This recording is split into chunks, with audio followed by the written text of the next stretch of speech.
يا ترى هل اللي انا عملته صح ولا غلط، ولا مفروض كنت اتصرفت ازاي؟ تعالوا نشوف مشكلة النهاردة. بعت وبيقول ايه؟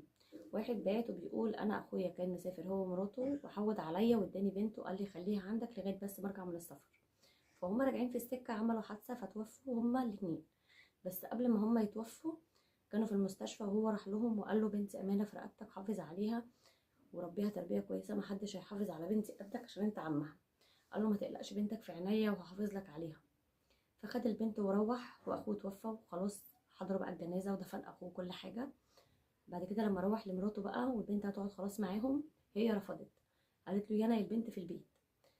فطبعا هو صمم، قال لها دي وصيه اخويا وانا وعدته ان انا هربي البنت. هي طبعا صممت على رايها وما رضتش ابدا تتنازل. راح قال لها انا هربي بنت اخويا زي ما انا وصيت، زي ما هو وصاني، وانت لو مش عاجبك الباب يفوت جبل. فعلا هي لمت هدومها وراحت عند اهلها. باباها بيكلمه فبيغلطوا بيقولوا انت غلطان. فالمهم هو صمم على موقفه، وفعلا حصلت مشاكل كتير جدا وهو صمم على رأيه وهي صممت على رأيها.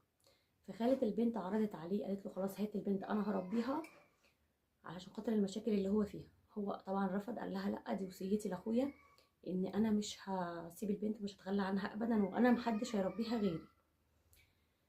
وخلاص طلق مراته وانفصلوا عن بعض. بعد فترة كبيرة اتقدم لخالتها، خالة البنت. خالتها رفضت، اتقدم لها تاني فوافقت وخلاص اتجوزوا. فهو بيسألني بيقول لي هل فعلا انا كده اتسرعت في طلاقي ليها ولا المفروض كنت اعمل ايه؟ لا حضرتك انت ما اتسرعتش ولا اي حاجه خالص. طبيعي ان انت تعمل كده، طبيعي ان انت تصمم على الوصيه اللي اخوك وصاك بيها. ودي حاجه كويسه جدا وربنا هيكرمك وهيرزقك من اجلها، لان طبعا دي يتيمه ام واب. ففعلا انت اولى بلحمك واولى بتربيه بنت اخوك. وربنا يجازيك خير، انت مش غلطان ولا اي حاجه. انتوا نصيبكم لغايه كده وانتهى، بس هو كان مجرد سبب اللي انتوا تنفصلوا عن بعض البنت دي. ده من رأيي.